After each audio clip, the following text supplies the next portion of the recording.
Hello বন্ধুরা, তোমরা সবাই কেমন আছো? আশা করি তোমরা সবাই ভালো আছো, আমিও ভালো আছি, তোমরাও ভালো থাকবে।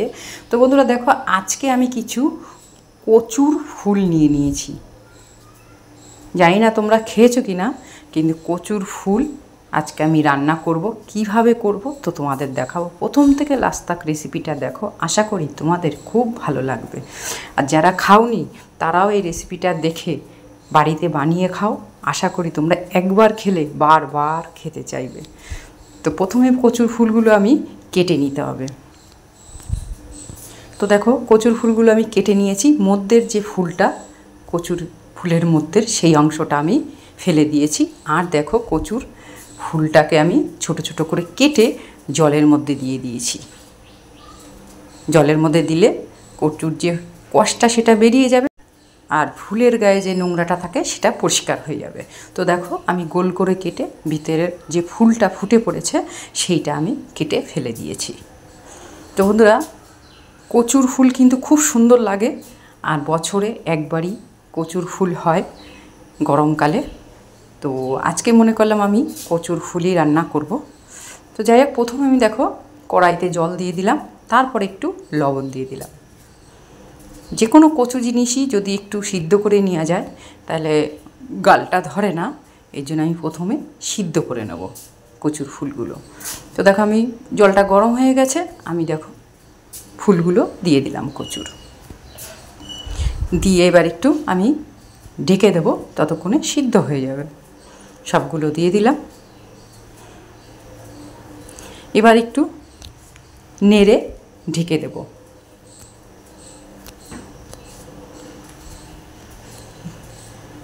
2 মিনিট পরে আবার ঢাকনিটা আমি খুলে নেব। ততক্ষণ বন্ধুরা সিদ্ধ হতে থাকুক, আবার তোমাদের সামনে আসব। এবার দেখো, আমি ঢাকনিটা খুলে নিলাম। তো দেখো, সিদ্ধ হয়ে গেছে। নামিয়ে জলটা ঝরিয়ে নেব।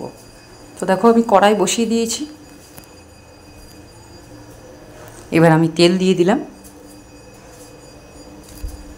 তেলটা গরম হয়ে গেলেই আমি একটু সোমবার দিয়ে দিতে হবে। ততক্ষণ তেলটা গরম হয়ে নিক, আমি একটু নেড়ে নিচ্ছি। বন্ধুরা, কচুর ফুল কিন্তু খুবই সুন্দর লাগে। একবার যদি তোমরা বাড়িতে রান্না করে খাও, বারবার খেতে ইচ্ছা করবে। সাদা সর্ষে নিয়ে নিলাম সোমবারে, আর কিছু 2টো শুকনো লঙ্কা নিয়ে নিলাম। এবার এইগুলো একটু সোমবারটা একটু লাল লাল করে ভেজে নেব। বারে একটু নেড়ে দিতে হবে। এই দেখো, কালো হয়ে গেছে সর্ষেটা। এবার আমি হাতার পিঠটা দিয়ে সর্ষেগুলো ডলে দেব, তাহলে খাওয়ার সময় মুখে বাঁধবে না, পুরো গুঁড়ো হয়ে, তাহলে সর্ষেটা গুঁড়ো হয়ে যাবে। একটু ডলে দিচ্ছি। এবার দেখো, সর্ষেটা পুরো মিশে গেছে। এবারে যেগুলো কেটে রেখেছি, পেঁয়াজ, রসুন, কাঁচা লঙ্কা, এইগুলো আমি ভেজে নেব তেলের পরে। একটু লাল লাল করে ভেজে নেব। একটু বারে নেড়ে নিতে হবে। বেশি মশলা দেব না। মশলার মধ্যে এই সোমবারই দেব পেঁয়াজ, লঙ্কা আর রসুন। এবার একটু ভালো করে ভেজে নেব, লাল লাল করে। যতক্ষণ লাল লাল না হয় ততক্ষণ ভাজতে হবে। পেঁয়াজটাও সিদ্ধ হয়ে যাবে, রসুনটাও এই তেলে সিদ্ধ হয়ে যাবে। খাওয়ার সময় তাহলে মুখে বাঁধবে না, এর জন্য একটু ভেজে নিতে হবে। দেখো, লাল লাল হয়ে গেছে। আর একটু নেড়ে নেব আমি। তো দেখো, যে কচুর ফুলগুলো জল ঝরিয়ে রেখেছি, সেই কচুর ফুলগুলো আমি এখন দিয়ে দিলাম। এবার লবণ দিয়ে দিলাম মাপ মতন। এবার হলদির গুঁড়ো দিয়ে দেবো মাপ মতন। এবার আমি নেড়ে নেব। কচু শাক তো খেতে খুবই ভালো লাগে, কচুও খেতে খুব ভালো লাগে যদি রান্না করা যায় সেইভাবে। আর কচুর ফুলও তার থেকে বেশি সুন্দর লাগে যদি এইভাবে আপনারা বাড়িতে রান্না করে নেন। তো দেখো, অনেকটাই মিশে গেছে কচুর ফুল। দেখো এবার কচুর ফুলে যে জলটা থাকবে সেটা কিন্তু পুরো শুকিয়ে নিতে হবে। দেখো জলটা অনেকটা শুকিয়ে গেছে, বারে বারে একটু নেড়ে দিতে হবে, নেড়ে বারে বারে কচুর ফুলের যে জলটা থাকবে সেটা পুরো শুকিয়ে নিতে হবে।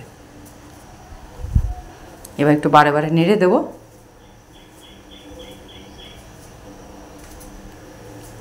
তো বন্ধুরা তোমরা বাড়িতে এইভাবে বানিয়ে খাও, আশা করি তোমাদের খুব ভালো লাগবে। এইবার দেখো পুরোই মিশে গেছে, এবার আরেকটু টানাতে হবে। কচু জিনিসটা একটু যদি টানিয়ে নেন তাহলে গলাটা ধরে না, এর জন্য কচু যে কোনো জিনিস রান্না করলে একটু টানিয়ে নিতে হয়। এবার দেখো আর বেশিক্ষণ রাখবো না, যেহেতু জলটা অনেকটাই টেনে গেছে। দেখো সাইড দিয়ে তেলের ভাবটা এসে গেছে, এই দেখো। এবার দেখো আরেকটু নেড়ে আমি নামিয়ে নেব। গ্যাসটা স্লো করে দিয়েছি, না হলে পুড়ে যাবে। বারে বারে একটু নেড়ে দিতে হবে। জলটা অনেকটাই শুকিয়ে গেছে, আর বেশিক্ষণ রাখবো না, নামিয়ে নেব। আর একটু ভালো করে নেড়ে নিলাম।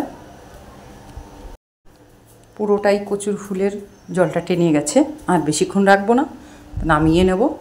কচুর ফুল রান্নাটা কেমন লাগলো কমেন্ট করে জানাবে, আর সব বন্ধুদের শেয়ার করে দেবে, আর লাইক কমেন্ট করতে ভুলবে না বন্ধুরা। তো আমি এখন নামিয়ে নিয়েছি, এই দেখো। তো বন্ধুরা আজকে আমি এখানেই রাখবো। তোমরা ভালো থাকবে, সুস্থ থাকবে। আবার